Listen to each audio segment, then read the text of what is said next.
I see more questions coming in the chat to Dina Truxius, but looking at the time, we are already about 15 minutes into the panel discussion. So we should also include Martin Prekler and open the round for questions to him.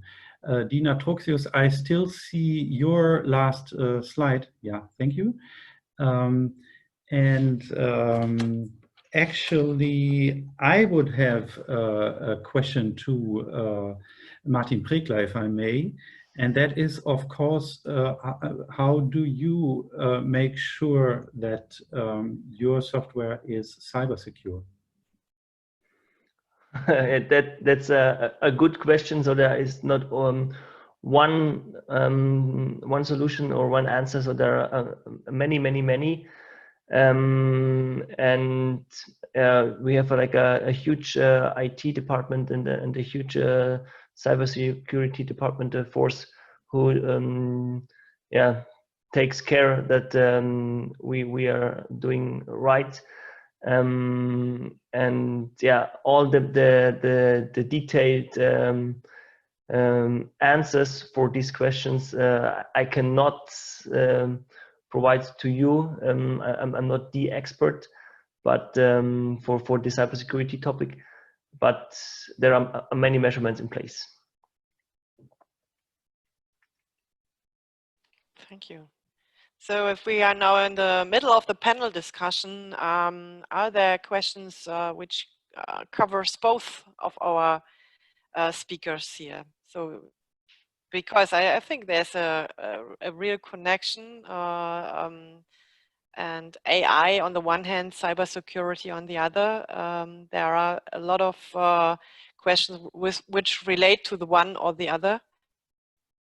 I see Marcin. I cannot. So your name is Marcin Slichan. Marcin Slichan. Yes, okay. No problem. Yeah, it's always hard to pronounce my name. Yeah. I have a question to Mr. Prekler. It's not related to cybersecurity, more to refundation and relation to the social insurance systems, because sometimes, what's your experience, your company experience with the refundation of such augmented reality by the social security system? Because as far as I know, in some countries, it's very hard to get refundation for surgery done by surgical robots. So our approach is for the surgical robots that we develop and provide assisting robots. So we believe that for the next at least 10 years, the majority of the really crucial procedures will be done in charge of doctor, and our systems are only assisting systems. So the arm I showed you like is a assistant, and of course there are within the countries different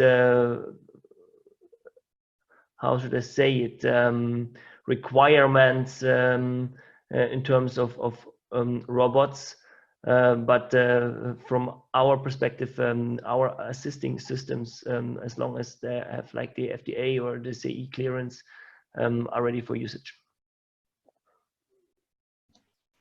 Okay, thank you. Thank you.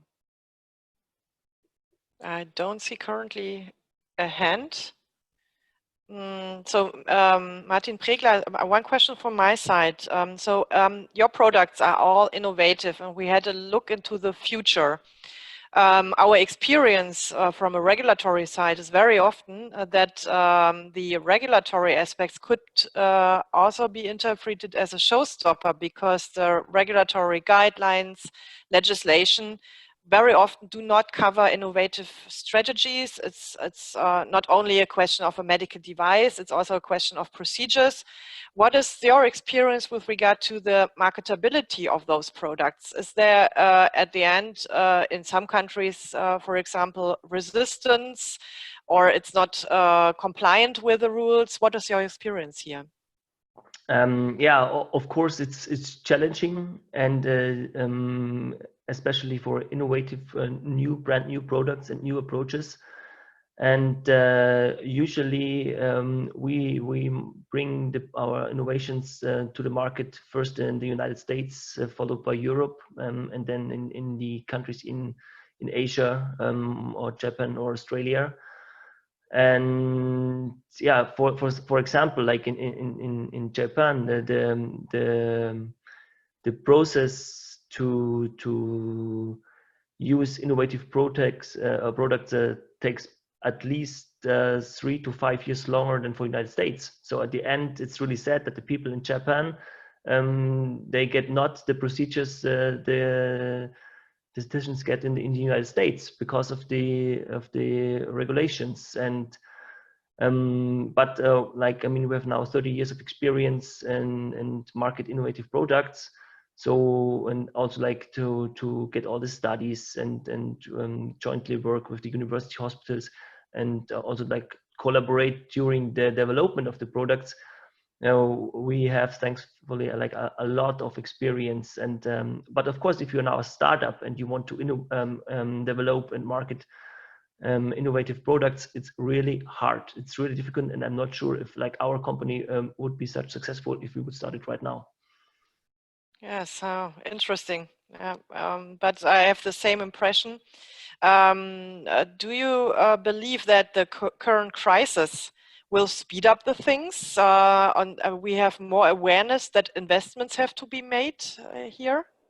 Of course. So this is the crisis is always a chance, especially for innovative companies like we. So we believe that this is like a huge chance, especially for digitalization in the hospital.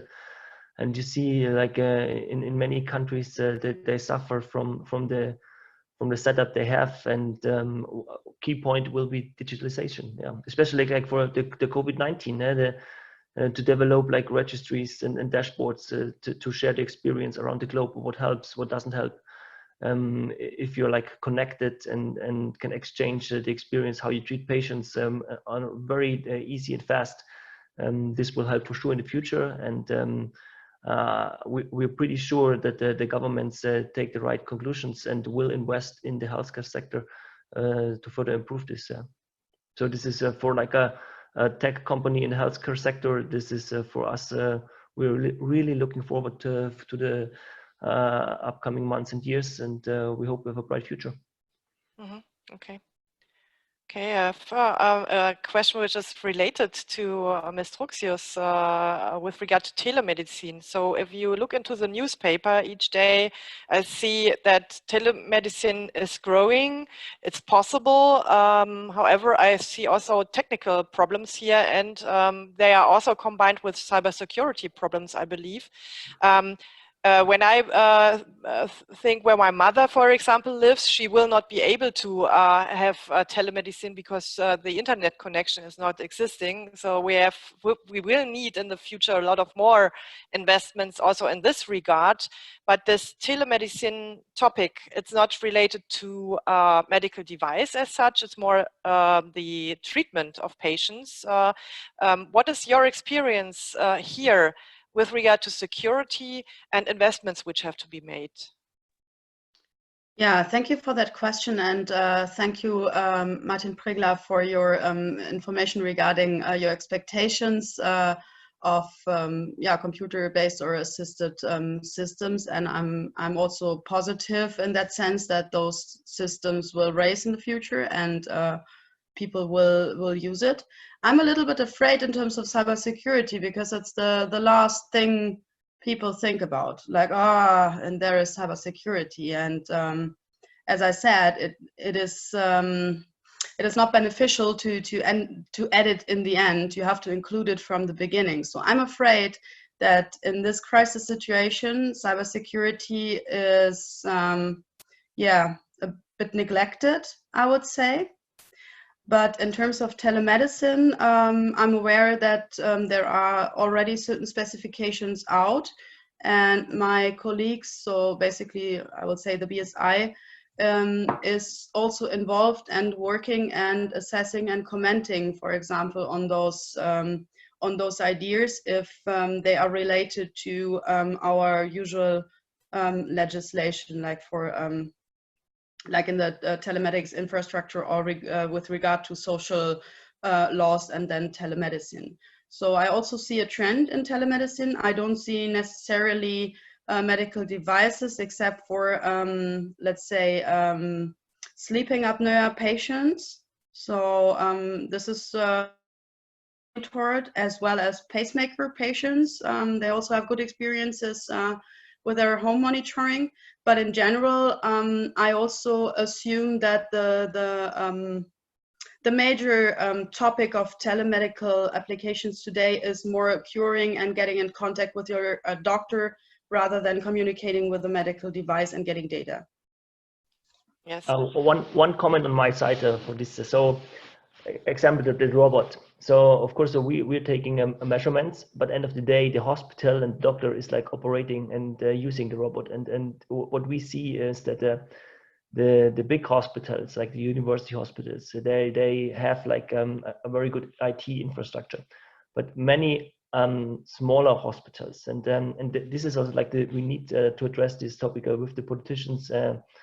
We need to invest in these infrastructure. In the local hospital IT infrastructure, they really need an update, and this is like all over the world the same, and even sometimes in Germany, university hospitals they have a lack of IT infrastructure, and they're working like a paper based, and this is I really have to say you're absolutely right, Dina. This is something where we really need to invest in the future, especially in the hospitals and also in the security measurements. This is really crucial and important. Yeah, that's a good combination between your both talks, because I believe that we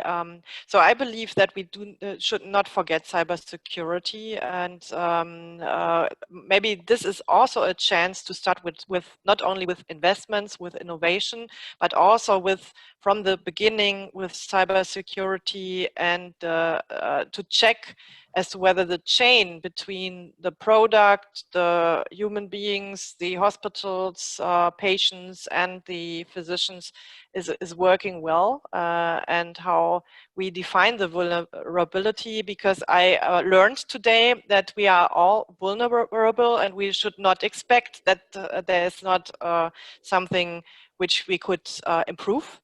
And so far, maybe the development should consider in the companies to start with cybersecurity in the process of innovation and development, and not later on. Okay. So Dirk, were there any further questions in the chat? Yeah, in the chat there is a discussion between participants actually going a side on discussion. around the topic of operating systems that we touched before, and whether it's of advantage or disadvantage of maybe using public domain operating system over Microsoft or Apple. But that discussion is a little bit hard to summarize. There's another question from Volker Spitzenberger, and that is, I would again like to know how BSI might plan to use their assessment results in the context of their medical device testing for the purpose of standardization and harmonization of guidance for testing devices, etc. Yeah, thank you for this question. I will quickly try to answer it. So we are already participating in different standardization committees. We are involved in different, let's say, working groups. I have a body of experts discussing exactly those topics related to medical device cybersecurity. So what I wanted to say here is we have different connection points to connect to standardization and harmonization. Additionally, as I said before, but it was maybe a bit blurred, we are working in close collaboration with international authorities. And For example, I guess I can speak for them, but FDA or in general US authorities are really excited about my project.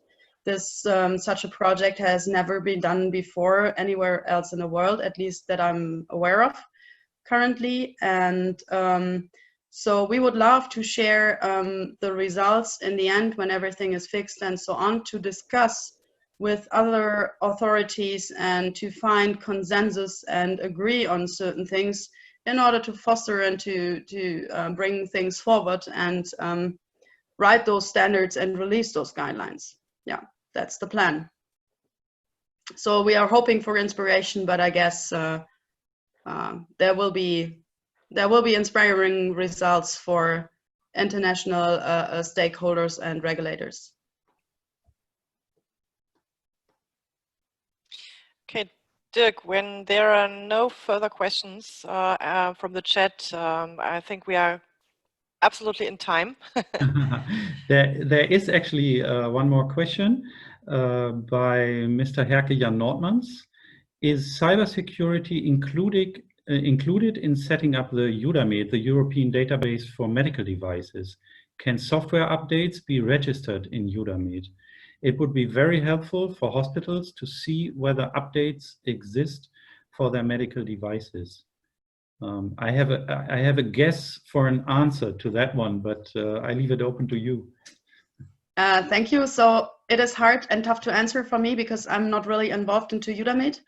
I cannot really, I can just tell you what I know. So I think I have in mind that it's planned that we also assess cybersecurity functions of EUDAMED, but as I heard, because it's not our responsibility, it is the responsibility of the health ministry, that it is also postponed, similar to the MDR to 2022, I don't know.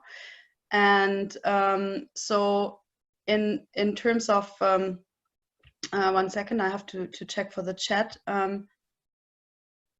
In terms of the hospitals that they need to see whether updates exist for their medical devices, this is a really good hint, and I hope that our work also shows what is lacking, and that politicians can tune up these processes. So honestly spoken, I would love to have something like a health cert, so like a central like a central platform that is, for example, informing hospitals about those medical devices, or probably if such features could be implemented into EUDAMED and used for that. But in general, I think that you can then register updates because it's, I think the whole thing is going towards more cybersecurity, and that should at least be possible, but I'm not an expert for EUDAMED. So we are a little bit over time, but I want to ask another question to you, Ms. Truxius. You vaccinated everybody today on cybersecurity. We have about 130 people listening to this, and most, I assume, are working for organizations that have medical devices. Now, you said in your talk that in a project you are testing around about 10. Let's assume that everybody who's listening to you today would ask you afterwards, can I send in my medical device to BSI and you check it as a service? Would BSI, does BSI offer that service? Outside your project, would you even have the capacity? You mentioned you work with taxpayers' money. Would it be for free, or do you have a table of a chart of tariffs or fees, Gebührenordnung? So is that something that BSI offers, and to what conditions? So this is a research project, therefore it got funded. So it's really a study, and yeah, I want to, yeah, it should be the basis for follow-up projects. So if manufacturers come, I would tell them like, yeah, well, maybe in the next project, which is then MoneyMade 2.0 probably. I would highly appreciate actually if more manufacturers open up for more cybersecurity and get testing. So currently, it is definitely not possible to get a state-sponsored pen test outside the project. This is not our duty. So, but what manufacturers can do is they can ask specific companies, ethical hackers, security researchers to get an independent security assessment and a pen test, but this is not covered by us. We use this study to influence probably legislation and to show also to the society, to politics and to industry what is missing. And it's a first start. I cannot tell if we are obliged to pen testing in the next 10 years for medical devices, but I don't think so. Well, thank you. Okay. Okay, so thank you very much for both of you. It was impressive, and I was listening. I learned a lot. I think we have a lot of things to implement, and it's now an opportunity to exchange these opinions. And I'm sure that the audience will discuss in the background. We saw it in the chat, and they will do, of course. So thank you very much. What we do when we would see each other in person, you get a Niederegger Marzipan. So this is not possible at this point in time, but if you will allow, then we will send you a little package, and then you get Marzipan from Lübeck to Bonn and Munich. Thank you.